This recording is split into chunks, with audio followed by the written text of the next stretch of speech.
Toon Force, something that Luffy has, and something that many people have denied to this day. Those people are what we intellectuals call wrong. And all the naysayers' opinions on Luffy's Toon Force have been officially proven 136% incorrect. That's right. Everything that those guys have said was completely worthless. Every single thing. Your first indication was when Luffy turned his hair into goggles. That was your first warning. And honestly, you shouldn't have needed another reason. But you did somehow. And then there's this chapter. Chapter 1111, where Saturn fires a poisonous explosive attack at Luffy and Dorian Bragi, and mid-attack, Luffy uproots a tree and then chomps it down to the precise size of a baseball bat, and then he whips out some paint and decides to paint it down with the greatest of detail, even paints a number 56 on it. And then he whips out a helmet and puts it on, takes the baseball bat, revs it up, and smacks Saturn's attack right back at him and the rest of the Gorosei. And you're gonna sit here and tell me this man don't got Toon Force? First of all, this is a speed feat, by the way. I just want y'all to keep in mind that is incredible. He did all that mid-attack. That's freaking that's just stupid. Second of all, how does it feel, Toon Force deniers? How does it feel to know that at no point did you actually ever know what you were talking about? To know that you led people astray with awful information due to your lack of understanding and poor reading comprehension. Next time, do better. Move this man! What are they gonna say now? Oh, Luffy doesn't have Toon Force. He's just really sexy, that's all. And you're right. Luffy is sexy. Sexy with Toon Force. This chapter spawned so many memes, my favorite being the Mihawk one. Like, the Mihawk meme already existed, but ever since this chapter, it just became like much funnier than what it was before. And I'm a Mihawk stan. Even I gotta laugh at this. This drawing from Togashi is hilarious. Why does he look like that? This man looks so at peace with himself. He reminds me of Bob Ross. But you'll find I don't really believe in mistakes. I believe in happy accidents. And then we have Zoro finally beating Lucci. Yay, hooray, Zoro, you finally did it, all right. Seriously, why do people care about this fight, man? Why are people even talking about this? I mean, I get the YouTubers talking about this fight because it's content, that's what they're supposed to do. But everybody else, why are you talking about this? What do you gain from a fight that we don't even see? We saw the very, very beginning of the fight when it started, and then we saw the very, very end of the fight when it ended. We didn't see nothing in between. We just saw that, and that was it. Why is this interesting? Everything was skipped. Who freaking cares? Let's be honest. Did you expect Zoro to lose? This fight was either gonna lead to a draw, leading to a postponement, or Zoro was just gonna freaking win. And what happened? Zoro freaking won. Yippee-ki-yay. I get it. Agenda piece. Agenda piece. Oh my God, Lucci's still standing. Who cares? Who freaking cares? I gotta be honest. Honestly though, I'll say one thing. Respect Lucci, but Agenda Peace supporters, do better. This is just unnecessarily boring. Oh my God, this is boring. But like I said, respect Lucci. He was still standing, and respect him for caring about his boy Kaku. He said, hey, if you can spare Kaku's life, he said that to Saint Mars, which Saint Mars looks absolutely phenomenal. But he said that to Saint Mars, as Saint Mars was just looking down on him like a deity, saying, where's my sacrifice, boy? I didn't think that I would care much for Marcus Mars, but his design, in my opinion, is my most favorite. At first it was Venus Juro, but then we got a close-up on Mars that's like, nah, this boy right here, he takes the cake. And finally, people are actually giving the Gorosei the respect they deserve. Ever since Warkery did that Conqueror's Haki roar that covered the entire island of Egghead, people were like, maybe the Gorosei are actually a big deal. Maybe the Gorosei actually are Yonko level. Who could have seen this coming? If only there was some dashing YouTuber who was screaming this at the top of his lungs every freaking video. You should totally subscribe to that guy. And also like the video that you're currently watching.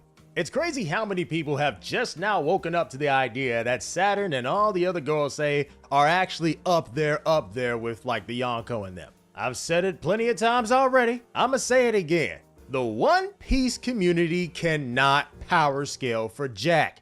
Y'all can't do it. You just can't do it. I had one guy that told me that Saturn was Frankie level. It doesn't even make any sense to be that kind of human. Who thinks that way? You better have been trolling. You better have been freaking trolling. Even Mr. Morge took note that this base Conqueror's Haki blast was even greater than pretty much all the other Yonko, except for probably Shanks, right? Notice I said base Conqueror's Haki, meaning not coded into attacks.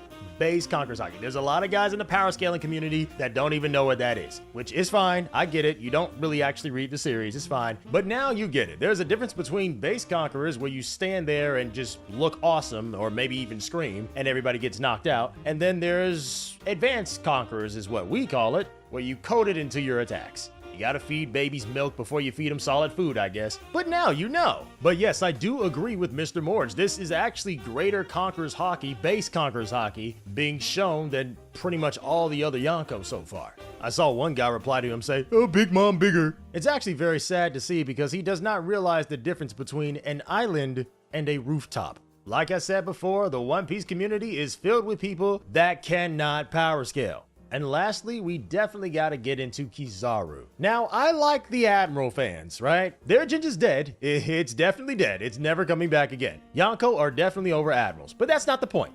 I like the Admiral fans, okay? But I do think that the Admiral fans were right all along. Kizaru really is grieving the death of Vegapunk currently. I think it's very clear that that's what's going on. He probably could get back up to fight Luffy if he could. I mean, he would lose because, you know, Yonko are over Admirals, you know what I'm saying? But I really do think that he is grieving Vegapunk's death, and that's the main reason why he's staying down right now. I truly do believe that. And I think the Admiral fans were right about that. I really do. He would still lose to Luffy, but I think they were right.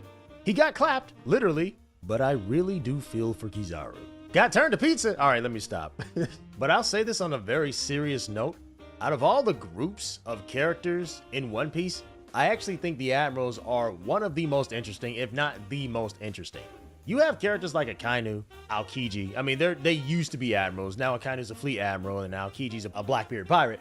But, you know, the point still stands. They were Admirals. You also have Fujitora. You also have Kizaru. Green Bull, I don't care about Green Bull. I'm sorry. I just don't care. But everybody else, they're super interesting characters. Very conflicted, morally conflicted characters, except for Akainu. He's just a jerk too. But Akainu is still he's really awesome. I'm sorry. He's just really awesome. But everybody else, though, Aokiji is one of my favorite characters. He's in my top 10 most favorite characters in One Piece. Fujitora is a very respectable character. And Kizaru is really growing on me. And heck, even though he's not an admiral, he's a vice admiral, you can even take Garp. Garp is also morally conflicted on some things as well. But he's an awesome character. These are some of my most favorite characters in the entire series. So if you're an Admiral fan, I'm not mad at you. Be an Admiral fan. I'm an Admiral fan. These are some of the greatest characters, and the value of the Admirals doesn't just come from their strength, it comes from their character. And I'm always sitting here thinking, by the end of the series, what is going to happen to these guys? Who's going to switch sides? Who's going to stay? What's going to happen? What's their life story? Things like that. These are things that I'm just like, I can't wait to see more from the Admirals. Whenever Admirals come on screen, I'm super happy. I'm super pumped and hyped. And most of the other fans are too. That's why these are some of the best characters, man. Seriously. But anyways, I'm done gushing over the Admirals. This chapter was phenomenal. The Toon Force, thank you for shedding the Toon Force deniers up, Mr. Goda. I really do appreciate it. And as a lot of you probably already know, Oda is going on a 3-week break, even though by the time I upload this video, it'll be like 2 weeks. But my failures aside, we're gonna have to wait a little while for Oda to give us the next chapter, which I'm okay with, to be honest. I know Oda's health is not the best. It never was. Honestly, I've been worried for Oda for like the past 3 years, to be honest. And the way he's been talking and stuff, yeah, I have a good reason to be worried for Oda. And also, you know, he mentioned Akira Toriyama, rest in peace, the GOAT of GOATs. Honestly, I cannot think of a more influential man. So Oda taking a break makes a lot of sense. And hey, you know, Oda, he really has to take care of himself. I recommend that all people do this. In all honesty, this might sound crazy, but if I was Ichiro Oda, I would have taken a 6-month break. I'm serious, I'd have been gone. Y'all would hate me because I'm not about to just sit here and decay slowly over time.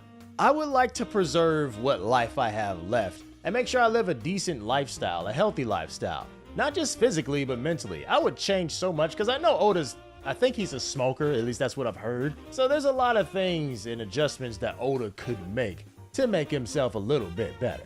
But that takes time, and time is what Oda needs. So when Oda comes back, hopefully he can destroy some more agendas for us, and that would be glorious. Maybe he can destroy the Shanks agenda for us, and finally reveal that Shanks stands no chance against Mihawk. And when that day comes, oh my God, endless amounts of BS is coming from me straight to a YouTube near you. So make sure you subscribe so you can be notified of when that BS comes, and you can get my trash talk delivered straight to your feed. No, seriously, like and subscribe though, seriously. Anyways, guys, with all that being said, Vagabond gone.